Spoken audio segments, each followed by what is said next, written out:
Collector Preethi Meena తనకు సోదరి లాంటిది అన్నారు మహబూబాబాద్ ఎమ్మెల్యే శంకర్ నాయక్. పబ్లిక్లో అనుకోకుండా తన చేయి తగిలింది తప్ప ఉద్దేశపూర్వకంగా ఆమెపై చేయి వేయలేదన్నారు. చిన్న ఇష్యూని ఇంత పెద్ద వివాదంగా ఎందుకు చేస్తున్నారో తనకు అర్థం కాలేదన్నారు శంకర్ నాయక్.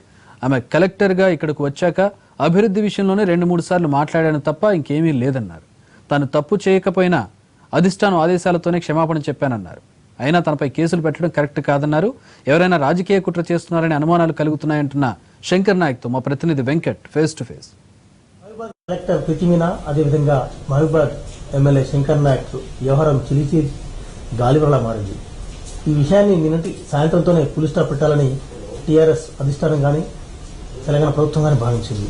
నిన్నటికి పులి స్టాప్ పెట్టినప్పటికీ ఒక్కసారిగా మళ్లీ కేసుల పర్వం వరకు వెళ్ళింది.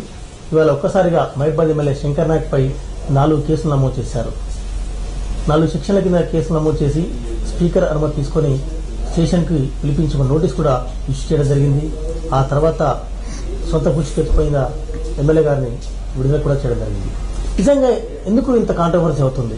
ఒక గిరిజన ఎమ్మెల్యే, ఒక ట్రైబ్ ఎమ్మెల్యే మీద టార్గెట్ చేశారా, లేకంటే ఎమ్మెల్యే కావాలని ఎంత చేస్తున్నారా ఒకసారి తెలుసుకునే ప్రయత్నం చేద్దాం. ప్రస్తుతం నేను మహబూబాబాద్ ఎమ్మెల్యే శంకర్ నాయక్ తో ఉన్నాను, నాకు అందుబాటులో ఉన్నారు. ఒకసారి మాట్లాడే ప్రయత్నం చేద్దాం. ఎమ్మెల్యే గారు నమస్తే అండి. నమస్కారం.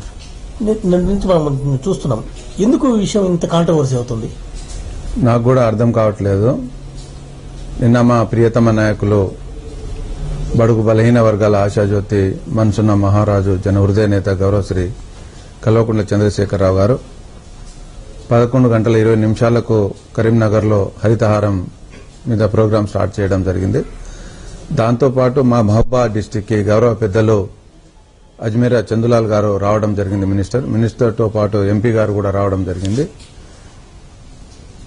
దాంతో సిబ్బంది, కార్యకర్తలు, నాయకులు, పోలీస్ డిపార్ట్మెంట్ అంతా ఉంది. ప్రోగ్రాం చాలా బ్రహ్మాండంగా సాగుతుంది. ఫస్ట్ అమనగల్ గ్రామంలో స్టార్ట్ చేసి తర్వాత ఎస్పీ గారి ఆఫీసులో స్టార్ట్ చేశాము. అలా వస్తూ 18వ వార్డులో కూడా బ్రహ్మాండంగా చేశాము. దాని తర్వాత ఎన్టీఆర్ స్టేడియంలో కూడా స్టార్ట్ చేసి పబ్లిక్ ఉంది, చాలా హడావుడిగా ఉంది. దాంట్లో ఎక్కడ నడవండి అనే ఏదో జరిగి ఉంటుందో ఉండదో నాకు తెలియదు. అది ఏం జరిగిన విషయం కూడా నాకు తెలియదు. ప్రోగ్రాం బ్రహ్మాండంగా జరిగిన తర్వాత స్పీచ్లో మాట్లాడుతుంటే మధ్యలో ఒక స్టూడెంట్, ఒక అమ్మాయి కూడా పడిపోవడం జరిగింది, లో బీపీ అయి. ఆ అమ్మాయిని కూడా హాస్పిటల్కి పంపించడం జరిగింది. దాని తర్వాత ఆ ప్రోగ్రాం అయిపోయిన తర్వాత మినిస్టర్ గారు లంచ్ అయిన తర్వాత లంచ్ చేస్తుంటే నాకు ఒక విషయం చెప్పడం జరిగింది.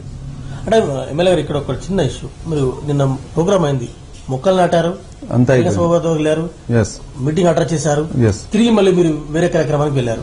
అంటే ఇన్సిడెంట్ దాదాపు గంట తర్వాత ఇష్యూ ఒకసారి బయటికి వెళ్ళింది. అప్పటి వరకు అంటే ఏం తెలియదు. అప్పుడు అంటే ఎందుకు ఏం జరిగింది నాకేం అర్థం కావట్లేదు. మినిస్టర్ గారు మేము భోజనానికి కూర్చున్నాము. భోజనానికి కూర్చునే ముందు మినిస్టర్ గారు ఇట్లా కలెక్టర్ కట్ట ఏదో చేయి తగిలిందట, ఆమె కొంచెం హర్ట్ అయిందట అని చెప్పేసి నాకైతే తెలియదు సార్. పబ్లిక్ లో తాగితే తాగవచ్చు, నేనైతే నాకు తెలియదు అని చెప్పేసి నేను చెప్పడం జరిగింది. కలెక్టర్ నా సోదరి లాంటిది. కలెక్టర్ చాలా మా ఎస్టీ, నేను కూడా ఎస్టీనే. దీంట్లో ఇలా నాకైతే ఏమీ తెలియదు. ఇఫ్ అకస్మాత్తుగా ఏదైనా జరిగి ఉంటే ఐఎమ్ సారీ సార్ అని చెప్పేసి చెప్పడం జరిగింది. దాని తర్వాత మినిస్టర్ గారు కొత్తగూడెం ప్రోగ్రాంకి వెళ్లి మళ్లీ రిటర్న్లో ఎంపీ గారు, మినిస్టర్ గారు వచ్చి కలెక్టర్ దగ్గరికి వెళ్దాం అది ఇది అని అంటే తీసుకోపోవడం జరిగింది. కలెక్టర్ గారితో మాట్లాడడం జరిగింది. If anything goes wrong I'm extremely sorry అమ్మా, నువ్వు నా సోదరి లాంటి దానివి, నీ మీద ఎలాంటి అభిప్రాయం, చెడు అభిప్రాయం నాకు లేదు.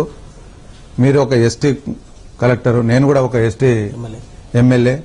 సో మనం డెవలప్, ఏదైతే మన ప్రియతమ నాయకులు ప్రోగ్రామ్స్ పెట్టారో, ఏదైతే సంక్షేమ పథకాలు ఉన్నాయో అవి పేదవాడికి చెందాలనే తపనతోటే నేను కొంచెం కొత్తగా ఏర్పడిన డిస్ట్రిక్ట్, కొత్తగా ఏర్పడిన రాష్ట్రం దినదిన అభివృద్ధి చెందాలనే ఉద్దేశంతో చేస్తున్నాం తప్ప నా స్వలాభం కోసం ఏమో చేయడం లేదు. కలెక్టర్ గారిని చేయి తట్టారు, లేకుంటే చేయి పట్టుకున్న అభియోగం ఉంది, ఆరోపణ ఉంది. అది ఎలాంటిది అసలు ఆ పబ్లిక్ లో ఎలా జరిగిందో ఏమో నాకు తెలియదు. మీరే వీడియోస్ చూశారు, అన్ని చూశారు, అందరికీ అర్థమవుతుంది. ఏదన్నా పబ్లిక్ లో మినిస్టర్ గారు ఇలాగే ఉన్నారు, ఎంపీ గారు ఉన్నారు, నేనున్నా, అందరం ఉన్నాము, నడవండి అని ఇలా చేస్తే ఏమన్నా తగలవచ్చు. నేనేమో దాన్ని నేనంత పర్టికులర్లీ నాకేమో అంటే కావాలని ఇది లేదు. నాకు ఎలాంటి ఉద్దేశం లేదు. ఆమె ఒక సోదరిలాగా భావించాము. గతంలో కూడా ఆమె అంటుంది ఏదో నాతోటి పట్టం లేదు అది ఇది అని చెప్పేసి. హార్డ్లీ ఆమె కలెక్టర్ గా వచ్చిన తర్వాత నేను 2-3 టైమ్సే ఆమెతోటి మాట్లాడి ఉండవచ్చు. బహుశా అది కూడా మీరు చెక్ చేస్తే చేసుకోలేదు. అది కూడా డెవలప్మెంట్ గురించి, ఇవాళ మిషన్ భగీరథ గురించి కావచ్చు, మిషన్ కాకతీయ గురించి కావచ్చు, డబుల్ బెడ్రూమ్ మీద కావచ్చు, ఈ మానుకోట జిల్లాను ఎలా అభివృద్ధి చేసే ఆ అభివృద్ధి పథకంలో ప్రజల గురించే మాట్లాడడం జరిగింది తప్ప ఇంకా ఆమెకు ఇంటెన్షన్ గా మనం ఏమి కలెక్టర్ గారు కూడా చాలా క్లారిటీగా చెప్తున్నారు. అంటే గతంలో నన్ను ఇక్కడి నుంచి బదిలీ చేయాలని, లేకుంటే గతంలో నన్ను ఎమ్మెల్యే గారు టార్గెట్ చేశారనే ఒక అభియోగం అయితే మీ మీద ఉంది. అలాంటిది ఏం లేదండి. ఒక్కసారి ఫోన్ చేస్తే ఫోన్ కు రెస్పాన్స్ ఉండదు, ఫోన్ తీయరు, ఇలా అని చెప్పేసి నేను అధిష్టానం కూడా చెప్పడం జరిగింది. సో దాని మీద చెప్తామన్నారు. కానీ ఏదో మేము పర్టికులర్లీ ఎమ్మటి పడి చేయడం అనేది ఇంతవరకు ఏం లేదు. మరి దీన్ని ఎందుకు రాద్ధాంతం చేస్తున్నారో కూడా అర్థం కావట్లేదు. నిన్న ఈవినింగ్ తోటి సారీ చెప్పించారు నాతోటి, అనవసరంగా నేను చేయని నేరానికి.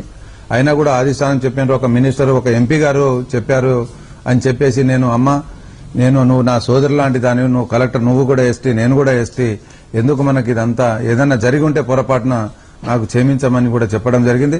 అదే విషయం మీడియాలో కూడా చెప్పడం జరిగింది.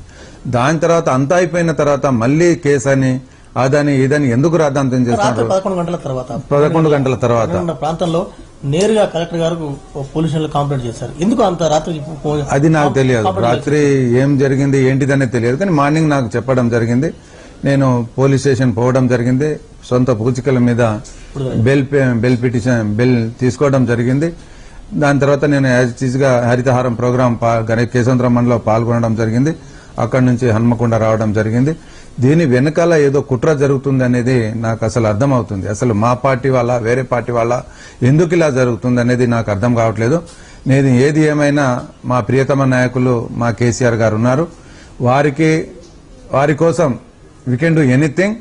We can't see in my life he's a icon political leader. We can do anything for party and we can anything do. I will do anything for KCR. Party కోసం ఏదైనా చేస్తా, ప్రజల కోసం ఏమన్నా చేస్తా. నాకు ఆ భగవంతుడు ఇచ్చిన ఆపర్చునిటీ, నాకు మానుకోట ప్రజలు ఇచ్చిన ఆపర్చునిటీ, వాళ్ళ దయ వలన ఇవాళ నేను ఎమ్మెల్యేగా గెలిచిన. ఎమ్మెల్యే గారు ఒక ప్రజాప్రతినిధి, ఒక శాసనసభ్యులు, మిమ్మల్ని పోలీస్ కేసులు పెట్టాలన్నా లేకపోతే మిమ్మల్ని అరెస్ట్ చేయాలన్నా కూడా స్పీకర్ గారి అనుమతి అనేది ఉండాలి. అంటే ఇక్కడ ఒక క్లారిటీగా రాత్రి 12 గంటల ప్రాంతంలో కలెక్టర్ గారు కాంప్లైంట్ చేశారు. ఆ తెల్లారి మీకు నోటీస్ సర్వ్ చేశారు.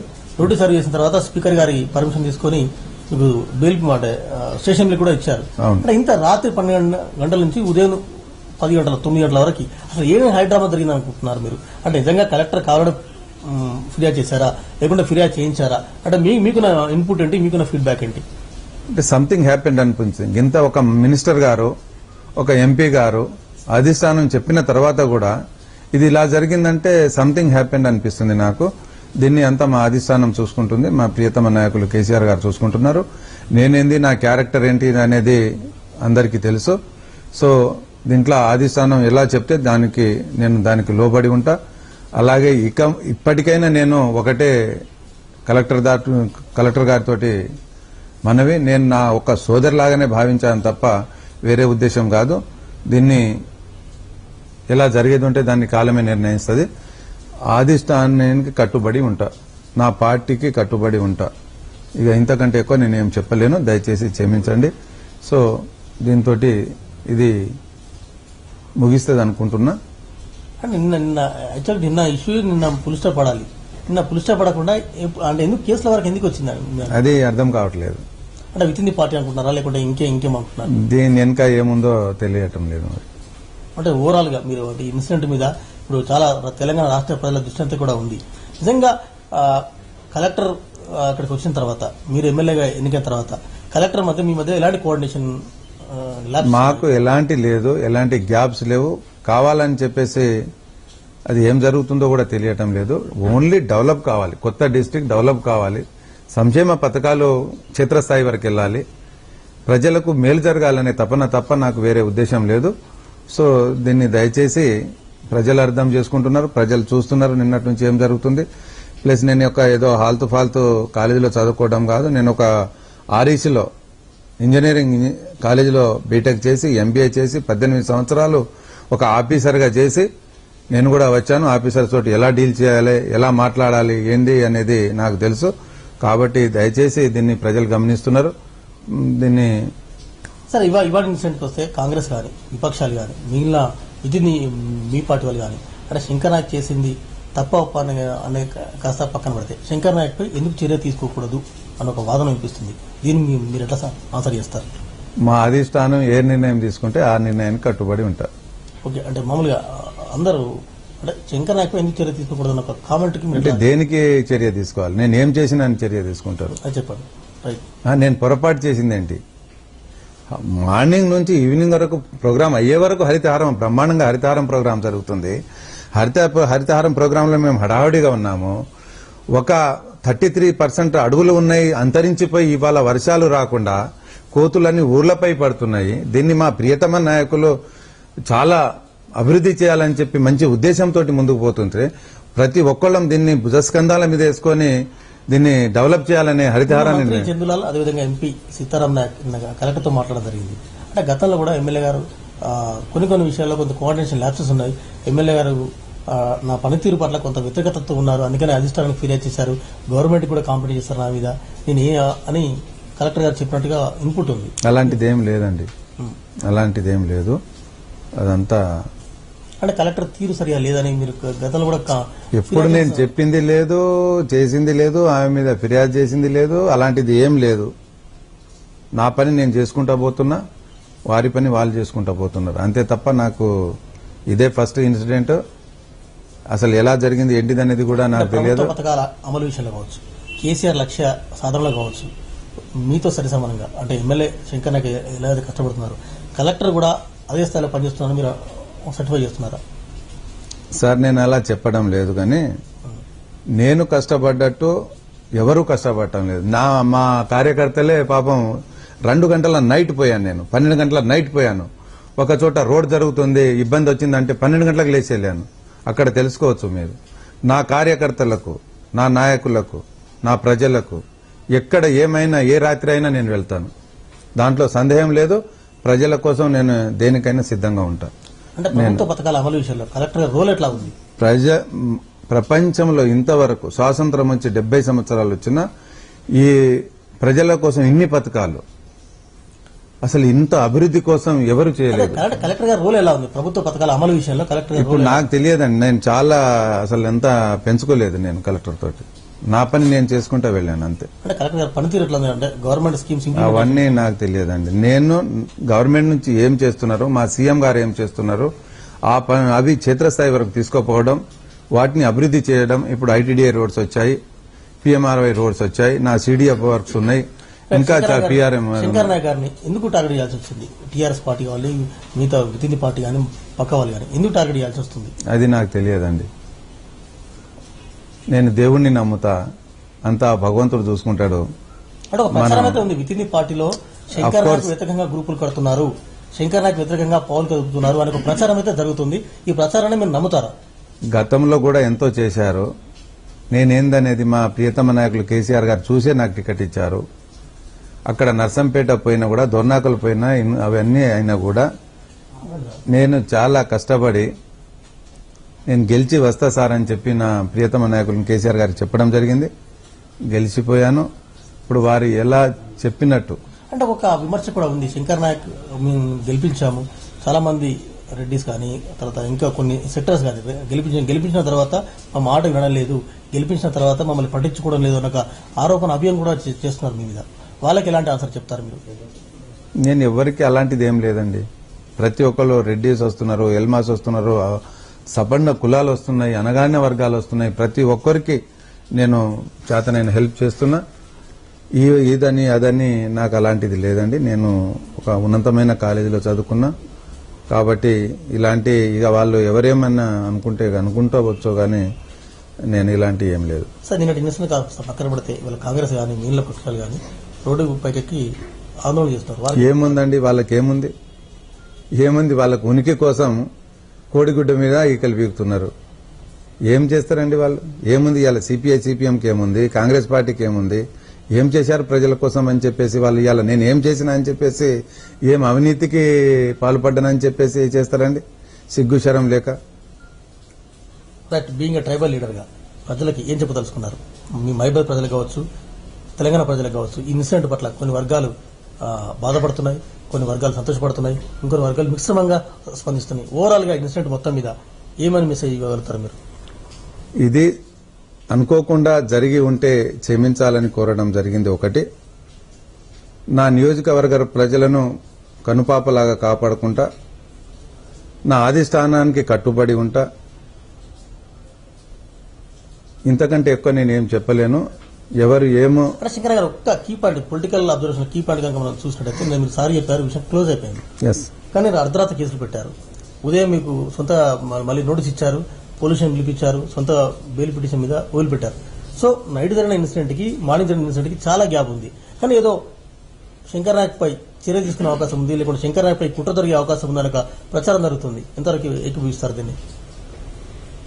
ఎవరు కుట్ర చేసినా ఏం చేసినా భగవంతుడు అనేటోడు ఉన్నాడండి. నన్ను ఆ భగవంతుడు వాళ్ళకు చూసుకుంటాడు. నా మీద కుట్ర చేసే వాళ్ళకి కానీ, నా గురించి చెడు మాట్లాడేవాడికి కానీ నేను ఆ భగవంతుని, నా కేసీఆర్ను నమ్ముకున్నా. అది అంతా దేవుడు చూసుకుంటాడండి. Thank you very much Shankar Nayak garu. Thank you అండి. Thank you so much. రాష్ట్ర ముఖ్యమంత్రి కల్వకుంట్ల చంద్రశేఖరరావు గారిని నేను నమ్ముకున్నానని, అదేవిధంగా నిన్నటి ఇన్సిడెంట్ కి తనకు సంబంధం లేదని, ఏదో పొరపాటున జరిగి ఉండొచ్చు, అయినా కూడా బహిరంగంగా క్షమాపణ చెప్పారు శంకర్ నాయక్ గారు.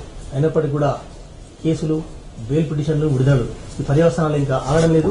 అయితే ఈ మలుపు తిరగడం వెనుక కొంత కుట్ర అయితే దాగి ఉందనేది చాలా ఓపెన్ గా అందరూ చెప్పుకోవాల్సిందే. ఆ విషయాన్ని శంకర్ నాయక్ కూడా అంగీకరిస్తున్నారు. నిజంగా ఏ గంటకి ఏం జరుగుతుంది, ఈ పర్యవసానం ఎటువైపు మలుపుతుంది, చూడాలి. కెమెరా పర్సన్ రాంప్రసాద్తో వెంకట్, ఎన్టీవీ, వరంగల్.